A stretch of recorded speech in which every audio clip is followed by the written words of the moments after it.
A coalition of various support group of Vice President Professor Yemi Osinbajo are calling on delegates of the All Progressives Congress to overwhelmingly vote for him at the presidential primary election of the party after his declaration to vie for the #1 seat of the country. The groups say if the party should consider having a consensus candidate, then that person should be Vice President Yemi Osinbajo. According to the supporters, the Vice President is the most competent man for the job and are calling on the party as well many Nigerians to give the presidential ticket to him. And for more on this, I'm being joined by Chukura Kwai, who is the National Organizing Secretary Osinbajo Youth Organization. Thank you so much, Chukura, for joining me. Thank you for having me. I'm sure you've been following developments in recent times. We have pan-social cultural groups, including the Afenifere, the Middle Belt Forum, the Niger Delta Forum, and Ohaneze Indigbo, all speaking, in unison, one voice. They are saying for the sake of equity, justice, and fairness, and for national cohesion, that all the South and Southwest aspirants should drop their presidential ambition for those from the Southeast. What do you think? I don't think that should happen at all, because it's not about our personal feelings now. We need someone who can deliver on the job. Nigeria is at a state where if we don't put in the right person now, we are going to be in trouble for a long time after now. And even though I agree that, yes, I agree with them, that's for fairness, but then again, the man we are clamoring for, the Vice President, he's a fair person. So he's going to be fair to all, regardless of where you're from or whatever it is. So every part of the country is going to get their own fair representation, their fair, whatever it is that is supposed to get to them will get to them. You say he's a fair person. Yeah. Doesn't he think that it would be fair to allow for someone from the Southeast to become Nigeria's next president? Isn't that fair? Well, you can say it is, but then again, the democratic process is there for everybody to try, contest. He has never stopped anyone from the Southeast from contesting. All the candidates from the Southeast should come out and contest as well. Well, but the argument is that, because it's so crowded, it looks like a divided house going into the election because we have so many people coming from the South, from the Southeast, from the South-South, from the Southwest. That will just deplete the chances. That's the beauty of the democratic process. It can never be crowded. We can have 1 million candidates running for the office of the president. It's fine. After the primary elections, whoever emerges, I believe all the other candidates will support that person. So we have a period from now to the general elections where the party itself will bring out candidates, all parties. So even if we have 100 million people, it's fine. We have even groups from the All Progressives Congress, which is the party for the Vice President, saying it looks like there's this Ogun hegemony that is playing out. They are saying that, after an 8-year tenure of former President Olusegun Obasanjo from 1999 to 2007, we're now having a Professor Yemi Osinbajo as a Vice President in this administration for 8 years, from 2015 to 2023. Nobody from the Southwest, particularly Ogun State, because they are both from Ogun State, should be on the ticket anytime soon. Why? What do you say to that? Why should anybody from Ogun State be on the ticket? Because we've had former President Olusegun Obasanjo and we're having Vice President Osinbajo from the same state, from the same region. It doesn't change anything. It doesn't change anything. No, the best man should be there. The best person for the job should be there, regardless of where they're from. Okay.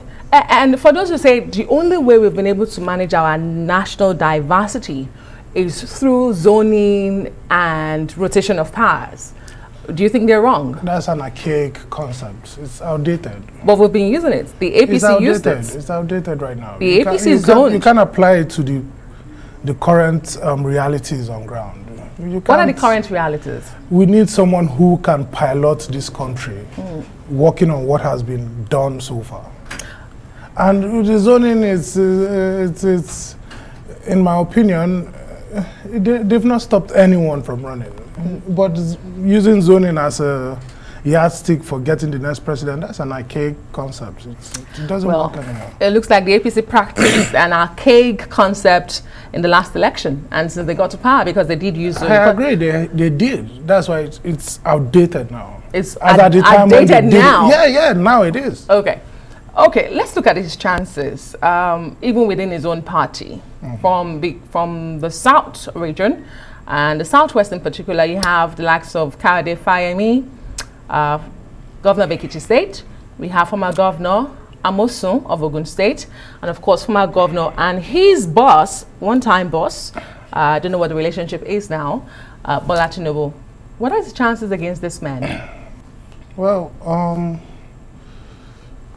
let me first of all reply to his relationship with his former boss. They are great. Great relationship? Yeah, they are. Forget all people are saying, they are great. He respects his boss a lot. The boss loves him a lot. And his boss understands that his kids, I'm going to call him his kid now, can, dream and aspire for whatever they want. I recall him saying he doesn't have a son old enough to declare, but you say it's his kid. Yeah, that's fine. But what are his chances? I also recall that in that interview, he never mentioned who he was referring to. Oh, well. Yeah. Fair enough. So what are his chances against Bola Tinubu and Amosun of Fayemi? Those are just from the Southwest. If you add the lot from the Southeast, and of course Yaya Bello from North Central, what are his chances to pick the ticket for the APC? Well, if you read the body language of the delegates, it's clear they want him.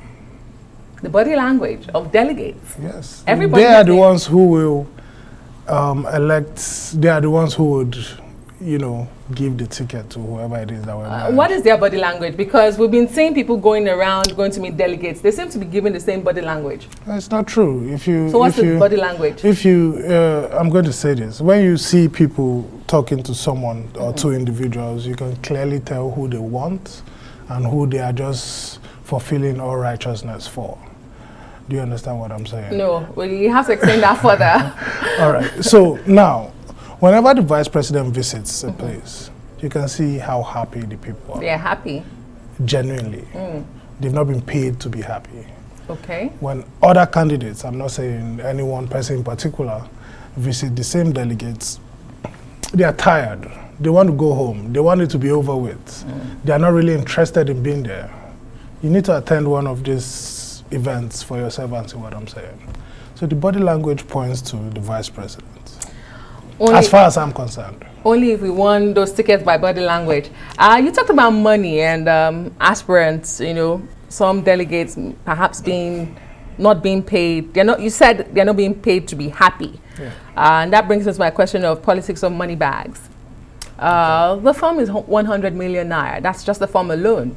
And there are other things, myriad of things you need to do when it comes to elections and campaigns. How is the vice president funding this? Well, for the firm, if the vice president wants, I believe there are Nigerians who would buy that firm for him right now. Myself included. I can't afford 100 million, but I can chip in with other people to raise 100 million and buy the firm for the vice president. So how he's going to finance his campaign is not going to be an issue because, like I said, nobody is going to buy people to vote. They genuinely want him. He doesn't need to pay them anything. People who have a problem with how expensive it's going to be is those that want to buy their way, they want to force their way into the office. We don't have that problem. Because you're not spending money? No, because they love us. We don't need to go and strong arm anybody or bribe anybody or pay anybody to come vote for us. No. Oh, keep our eyes on the space as the days unravel to this very interesting elections for 2023 in Nigeria. Chukura Kwai. Yeah. Thank you so much for being on the Arise interview. He is the National Organizing Secretary of Osinbajo Youth Organization.